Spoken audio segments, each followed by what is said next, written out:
Antes de mais, vamos prostrar as nossas cabeças e vamos orar. Pai nosso que estás no céu, queremos te agradecer ao Senhor por esta oportunidade que o Senhor nos concede esta noite, de estarmos mais uma vez com seus conservos, de estarmos mais uma vez perante ao seu povo, proferindo a sua palavra, proferindo a sua sabedoria para que nós que precisamos. Pedimos que o Senhor possa nos abençoar neste momento que nos encontramos dentro deste recinto, dentro desse estudo, para mais uma vez preparar um programa para as pessoas poderem vir.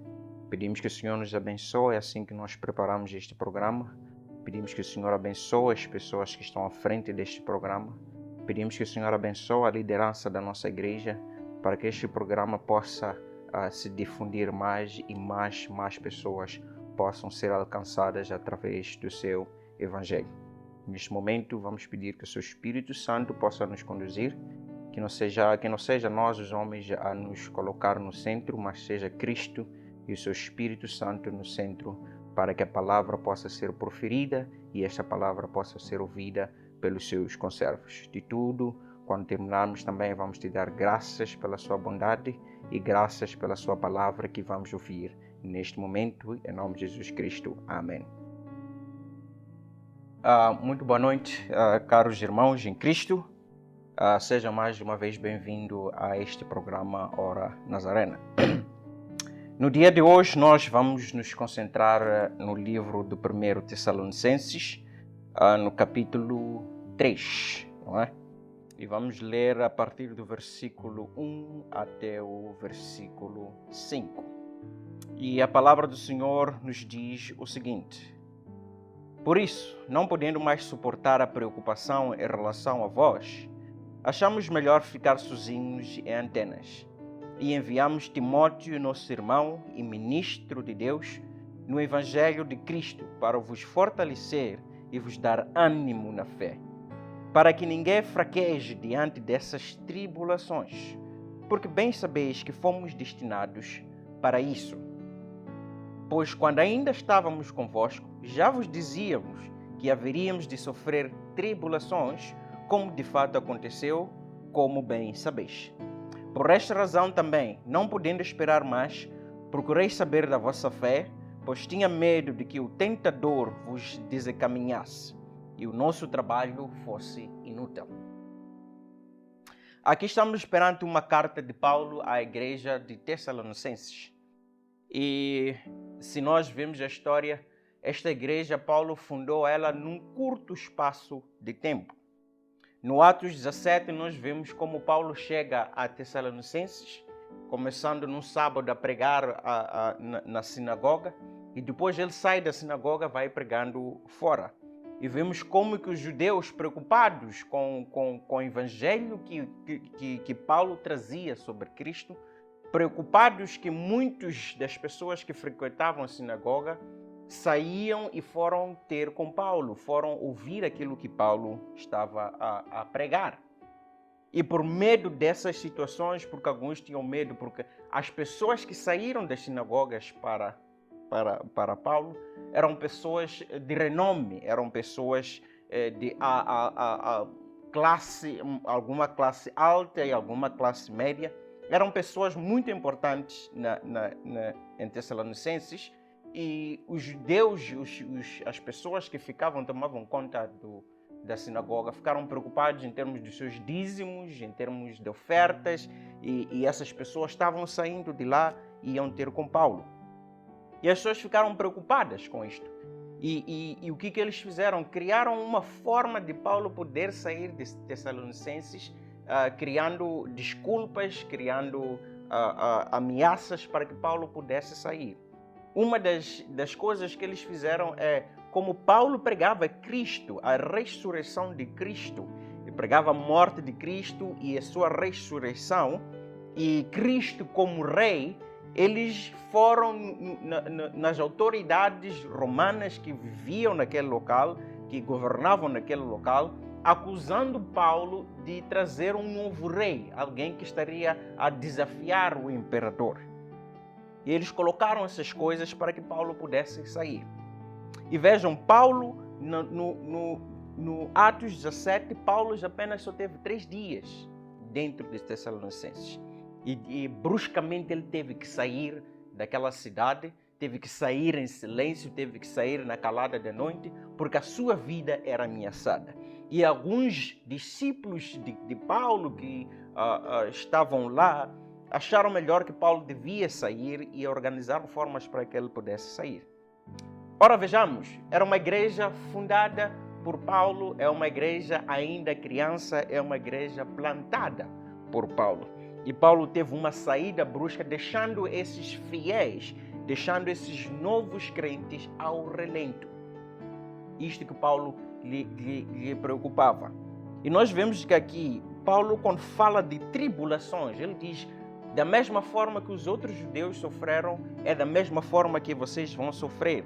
Por exemplo, no Tessalonicenses 2,14, ele diz: pois vós, irmãos, vos tornaste imitadores das igrejas de Deus em Cristo Jesus na Judeia, porque também sofreste de vossos concidadãos o mesmo que elas sofreram dos judeus. Quer dizer, que é uma igreja criança, uma igreja bebê, e Paulo, pela sua preocupação, quis saber como é que esta igreja estava. E Paulo aqui nos fala das tribulações. Ele diz: para que ninguém fraqueje diante dessas tribulações, porque bem sabeis que fomos destinados para isso. Paulo aqui alerta que no momento em que nós entramos em Cristo, no momento em que nós proferimos a Cristo, proferimos o Evangelho, nós estamos isentos das tribulações. As tribulações irão existir, as tribulações estarão lá. E Paulo diz: pois quando ainda estávamos convosco, já vos dizíamos que haveríamos de sofrer tribulações, como de fato aconteceu, como bem sabeis. E as tribulações que Paulo aqui fala foi aquela situação de agitação que a cidade de Tessalonicense sofreu para que Paulo pudesse sair de lá. A agitação que os judeus colocaram para que Paulo pudesse sair e deixar de proferir a palavra de Deus e deixar de proferir a Cristo como Salvador. Porque ele era uma ameaça para as autoridades, era uma ameaça para as autoridades romanas. Agora imagina uma igreja criada em 3 dias. E Paulo de repente sai. Como é que essas pessoas iam ficar? Como é que essas pessoas iam enfrentar? Se apenas receberam ensinamentos de Paulo 3 dias. Eu tenho a certeza que 3 dias não é suficiente para as pessoas poderem crescer em Cristo. 3 dias não é suficiente, por exemplo, para a gente estar na classe de batismo e sermos batizados. Nós precisamos de passar um bom tempo ouvindo a palavra, ouvindo os ensinamentos para que nós pudéssemos crescer espiritualmente. E 5 diz: por esta razão também, não podendo esperar mais, procurei saber da vossa fé, pois tinha medo de que o tentador vos desencaminhasse e o nosso trabalho fosse inútil. Olha, Paulo estava preocupado como que a igreja tessalonicense estava. Pela sua saída brusca, ele estava preocupado que eles ainda continuassem bebês, que eles ainda continuassem pequenos. Não é? Porque aqui ele diz: pois tinha medo que o tentador vos desencaminhasse. E nós sabemos que as tentações estão lá e quem é o tentador nas nossas vidas. E Paulo tinha esta preocupação. Mas nós vamos ver adiante que Paulo manda Timóteo para que Timóteo possa ir e verificar em que condição este povo estava, em que condição este povo se encontrava.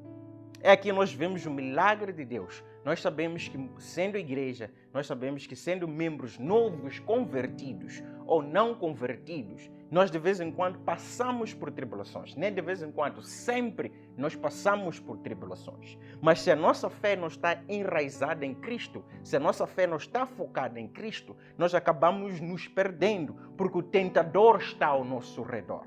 Imaginem vocês, a igreja eram ainda pequenos. Paulo só teve 3 dias para pregar a palavra. Começou na sinagoga, depois foi pregando para essas pessoas. Algumas pessoas que foram ter com eles. Pessoas novas. E eles apenas 3 dias para aprender o necessário. E Paulo teve que sair bruscamente. E a igreja não tinha do conceito de Paulo, a igreja não tinha fundamento para conseguir andar. Esta preocupação que Paulo tinha, porque ele passou por uma tribulação e ele sabia que a igreja ia passar por uma tribulação.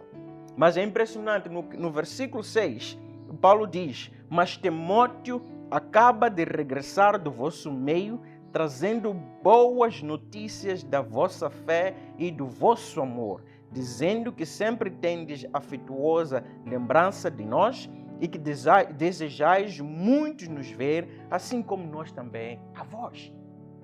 O milagre, Timóteo, quando chega lá, encontra que a igreja permaneceu. A igreja passou para as tribulações, ainda estava a passar pelas tribulações, mas a igreja permaneceu na fé. O povo permaneceu em Cristo. A palavra que Paulo proferiu não foi inútil, como ele diz no versículo 5, e o nosso trabalho fosse inútil. O trabalho não foi inútil. Mas Paulo saiu de lá. Como é que este povo conseguiu estar perante as tribulações, passar a tribulação e chegar ao momento em que Paulo ouve a boa notícia deste povo? Primeiro, o estilo de vida cristã era peculiar e diferente das outras profissões. Eles tinham este obstáculo. Havia ídolos, havia deuses pagãos. Se nós vamos ver na introdução de Tessalonicenses, Paulo diz: vós saíste da idolatria, saíste da adoração dos outros deuses e vieste a Cristo. Não é? 2. Oposições eram constantes, tanto dos judeus como dos gentios não convertidos. Certamente alguns, quando Paulo saiu, começaram a dizer: agora que Paulo saiu, como é que vocês vão sobreviver? Como é que vocês vão continuar? Se o vosso pastor saiu da igreja, deixou-vos vocês ao relento, como é que vocês vão continuar? E nós temos vários exemplos dessas situações, em que a igreja é plantada, as pessoas só olham de fora e quando alguma coisa acontece, as pessoas dizem: nós já dizíamos que a igreja não ia aguentar. Quem era aquela pessoa que vem aqui na nossa comunidade pregando a palavra, pensando que vai transformar as pessoas? Que nova ideologia essa pessoa está a trazer? Então, esses crentes tinham essas oposições. E outra coisa, tinham doutrinas naquele período que esses novos convertidos tinham que se adaptar para poder sair. E uma das questões em Tessalonicenses, vamos dizer assim, havia vários deuses. Se havia vários deuses, havia vários templos que as pessoas iam e adorar.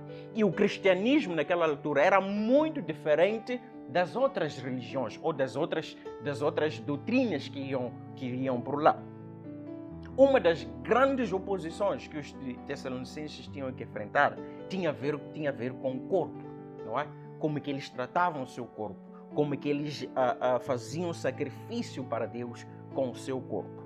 Havia uma oposição que dizia que o corpo, a matéria ou as coisas físicas pertenciam ao mal, mas o espírito pertencia ao bem.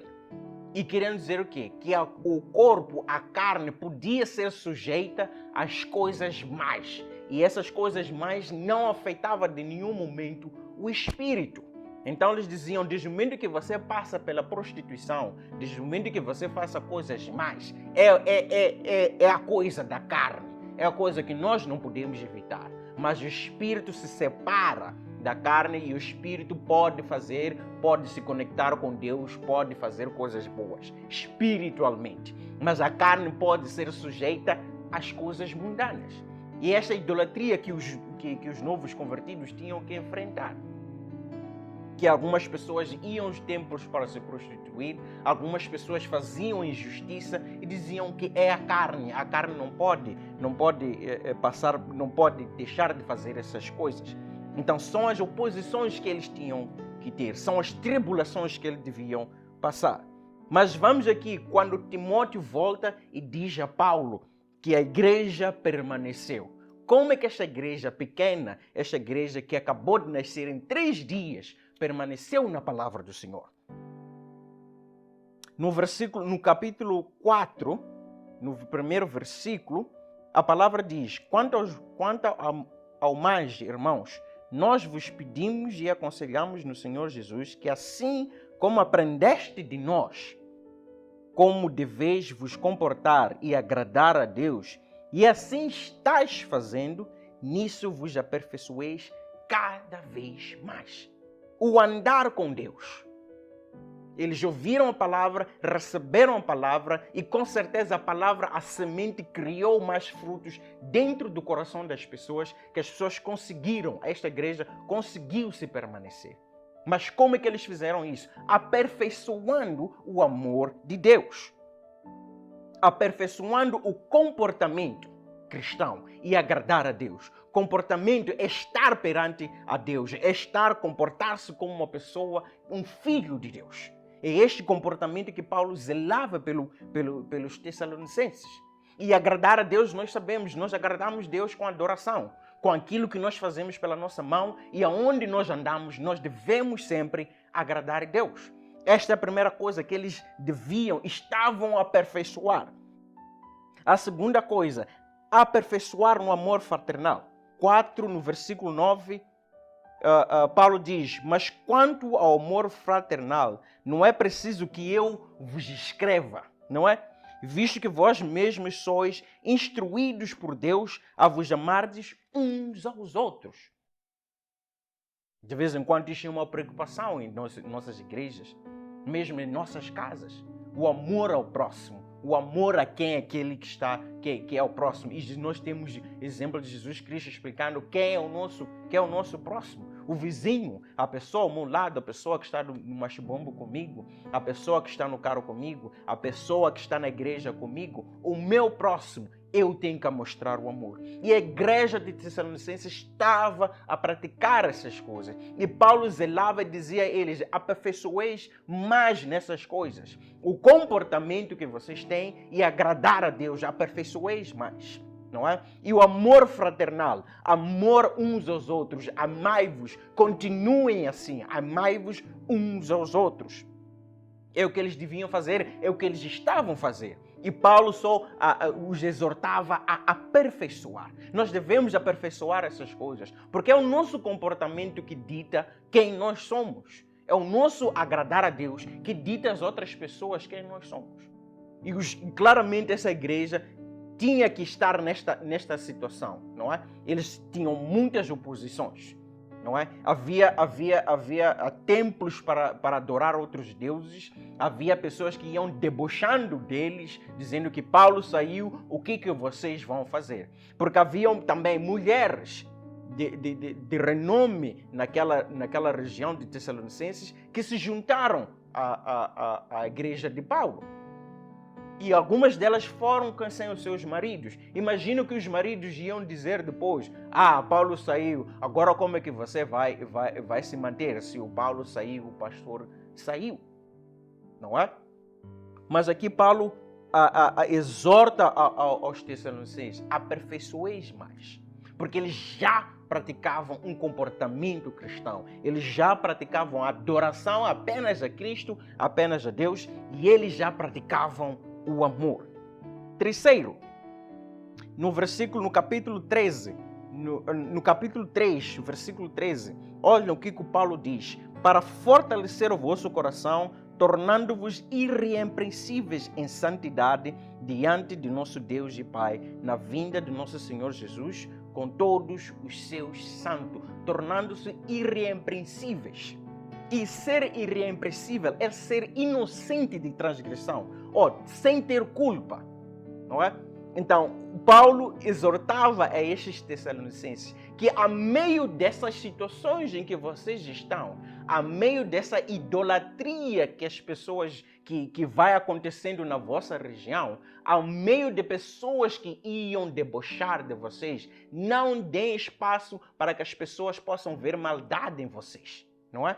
Ser irrepreensível. As pessoas não deviam achar defeito neles. As pessoas não deviam achar culpa neles. Por isso que eles tinham que andar consoante a Deus. E quando nós andamos com Deus, verdadeiramente, quando nós caminhamos com Deus, a culpa não é achada em nós. Defeitos não são achados em nós. E eu quando digo defeito, é o defeito do pecado. Fazendo coisas contrárias que não são agradáveis a Deus. Não é estar dentro da casa do Senhor, mas dar o meu corpo à prostituição. É o que o Paulo dizia aqui. Não é estar dentro da casa do Senhor e continuando fazendo fofoca ou falando da vida alheia das outras pessoas. Porque lá tinham mulheres também, tinham homens dentro desta igreja. E Paulo diz, sejam irrepreensíveis, não seja achada nenhuma culpa em vós. Vocês têm que ser inocentes nas transgressões, ou neste caso, no pecado. Não devem as pessoas olharem para vós e acharem pecado, ou dizerem que, olha, eles estão a ir para a igreja, mas de noite ou de noite vêm ao templo e vêm adorar outros deuses, ou de noite vêm aos templos e vêm se prostituir. Ou de noite saem e vão falar da vida alheia das outras pessoas. Paulo aqui falava, sejam irrepreensíveis. Não deixem que a culpa ou as transgressões, vocês possam transparecer essa transgressão e andar na santidade. É isto que Paulo exortava a este povo. Este povo que se encontrava em situações que nós podemos dizer não seria possível eles continuarem com a igreja. Mas Deus sempre opera o seu milagre. Deus sempre opera o seu milagre quando a sua palavra é proferida. Mas vemos aqui o povo sem que, não é? Paulo estivesse lá. Eles praticaram essas três coisas para que pudessem enfrentar as tribulações, aperfeiçoar cada vez mais o comportamento e agradar a Deus. Aperfeiçoar o amor fraternal e ser irrepreensíveis em santidade diante de Deus. São esses três elementos que nós vemos aqui, a partir do capítulo 3 ao 4, que o Paulo exorta e pede que eles continuem a praticar. Nós sabemos que muitos de nós aceitamos a Cristo como nosso Salvador, aceitamos Cristo como nosso Senhor, como a pessoa que nos tira do pecado. Muitos de nós acreditamos na sua palavra. Muitos de nós acreditamos no propósito da morte de Cristo na cruz. Mas de vez em quando as tribulações chegam a nós não temos a capacidade de enfrentar, porque nós não temos uma mentalidade, não sabemos como é que nós devemos enfrentar as dificuldades. Mas aqui Paulo nos diz que nós, no nosso caminhar com Cristo, no nosso caminhar com Deus, nós temos que mostrar um comportamento digno de ser chamados de filho de Deus. Não podemos nos juntar a outras coisas que não edificam a Deus, que não edificam a sua graça ou a Jesus Cristo. O nosso comportamento, quando ele diz sendo irrepreensíveis, o nosso comportamento tem que ser aquele que nós não deixamos espaço para as pessoas verem maldade em nós. Não deixamos espaço para que as pessoas possam ver culpa em nós. Não deixamos espaço para as pessoas nos definir como pessoas fofoqueiras ou pessoas que praticam a maldade. Mas nós temos que deixar um espaço para que possamos praticar a santidade quando andamos com Deus. O nosso comportamento é fundamental. E esta igreja em Tessalonicenses, mesmo sendo um bebê, uma igreja plantada, nos dias de hoje vemos muitas igrejas, quando vamos para as outras províncias, vemos muitas igrejas foram plantadas pelo filme de Jesus, não é? Que as pessoas chegaram lá, colocaram o filme de Jesus e muitas pessoas vão, dizem que nós acreditamos em Cristo. E vemos muitas igrejas sendo nutridas, porque não é só o filme de Jesus, não é só projetar e sair daquele local. Vemos que muitos pastores continuam com a igreja para que a igreja possa crescer.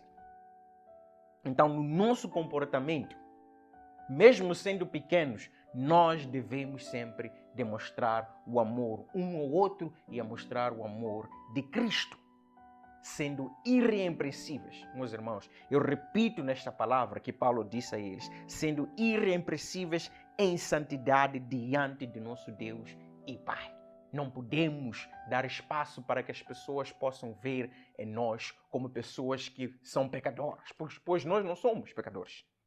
Quando nós acreditamos em Cristo, quando damos as nossas vidas a Cristo, o seu sangue, o sangue derramado na cruz, vem até nós e nos limpa de todos os pecados. E nós andamos com Cristo, nós andamos com Deus. E as pessoas, mesmo nós não falando, as pessoas veem em nós que não, os irmãos estão com Cristo. O comportamento que os irmãos têm, mesmo em casa, fora, é digno de ser chamados de filhos de Deus. Não aqui falo das nossas vidas que são 5%, damos 5% da nossa vida. Na igreja as pessoas só nos conhecem a 5%, mas os 95% vividos lá fora não refletem em nada que tem a ver com Cristo. Mas este povo de Tessalonicenses é um grande exemplo de demonstrar aonde em que nós nos encontramos, o ambiente em que nós estamos, nós devemos permanecer irrepreensíveis. Pois havia muita idolatria, havia muitas pessoas que debochavam deles, havia muita tribulação, havia o tentador que estava ao redor deles, não somente na igreja, mas fora. Tanto judeus como gentios, como o Império Romano, criavam uma pressão sobre esta igreja. Mas eles permaneceram em Cristo. Permaneceram na palavra proferida em 3 dias de Paulo. Eles permaneceram nesta palavra. E esta palavra criou sementes. Até Timóteo voltar com boa nova para o Paulo. Então, o que nós temos aqui hoje é que quando nós enfrentamos as tribulações, nós devemos continuar com os ensinamentos que nós recebemos, seja na escola dominical, seja com o nosso pastor, seja na nossa igreja, que nós continuemos a aperfeiçoar este conhecimento. Não termina na escola dominical, não termina no batismo, não termina após sermos batizados, não. Quando nós somos convertidos, nós devemos ter um crescimento espiritual para que a gente possa atingir a maturidade e continuar a crescer em Cristo. E se nós não fizermos isso, o tentador sempre vai nos tirar de Cristo. Então não termina ao nós lermos a Bíblia, não termina ao nós estudarmos a Bíblia, não termina a nós só temos um tempo, designarmos um tempo em oração. A vida em Cristo é dinâmica, a vida em Cristo é uma coisa que nós crescemos dia após dia. É isto que a igreja de Tessalonicenses fez. Mesmo que Paulo não estivesse lá, mesmo que Paulo tivesse saído de Tessalonicenses, eles continuaram ouvindo a palavra, eles continuaram a crescer espiritualmente. Então, meus irmãos, vamos aperfeiçoar o amor que nós temos uns com os outros. Nós sabemos que nós temos. Vamos aperfeiçoar este amor. Nós sabemos que nós andamos, o nosso comportamento é digno de ser chamados de filho de Deus. Vamos aperfeiçoar ainda mais este comportamento que nós temos perante os nossos irmãos. Nós sabemos que nós somos irrepreensíveis, não somos achados com culpas, não somos achados com transgressões, nós somos inocentes. Continuemos, meus irmãos, a pedir a pureza do Senhor, para que o Senhor possa nos purificar dia após dia. Não somente um dia quando somos batizados ou quando recebemos o Espírito Santo, não. Tem que ser uma coisa cotidiana, uma coisa que nós praticamos a todo momento. Para que as pessoas que estiverem lá fora, mesmo que estiverem a debochar de nós, mesmo que estivessem a falar sobre as nossas costas, mesmo que pudessem colocar a nossa doutrina em perigo, mesmo que eles possam proferir palavras mais contra nós, continuemos a amar uns aos outros. Continuemos a aperfeiçoar o nosso comportamento cristão perante Deus e perante os homens, para que as pessoas possam ver em nós quem Cristo é, para que as pessoas possam identificar Cristo em nós e que nós possamos proclamar a palavra do Senhor a quem necessita. Então, Paulo aqui, ele nos exorta, mesmo exortando aos Tessalonicenses, isso serve para conosco, para que nós possamos continuar a crescer espiritualmente. Esta foi a nossa palavra de hoje, desta noite. Vamos colocar as nossas cabeças, fechando os nossos olhos, para que possamos orar. Pai nosso, queremos te agradecer pela esta palavra que o Senhor nos concede esta noite. Queremos te agradecer pela bênção que o Senhor nos concede de estar a proferir a sua palavra. Muitos de nós ainda somos novos dentro deste Evangelho. Muitos de nós ainda somos novos convertidos e outros, ó Pai, estamos há muito tempo dentro do seu Evangelho. O que nós pedimos é que o Seu Espírito Santo, que continue conosco. Porque mesmo Paulo saindo, nós sabemos que o Seu Espírito Santo continua na igreja de Tessalonicenses. E nós queremos que o Seu Espírito Santo continue em nós, para que nós possamos nos aperfeiçoar no Seu amor, para que nós possamos aperfeiçoar a nosso andar consigo e as pessoas possam ver Cristo em nós. Que o Senhor possa nos abençoar esta noite e de tudo que nós fizermos, ó Pai, seja para a honra e glória do Seu nome, em nome de Jesus Cristo.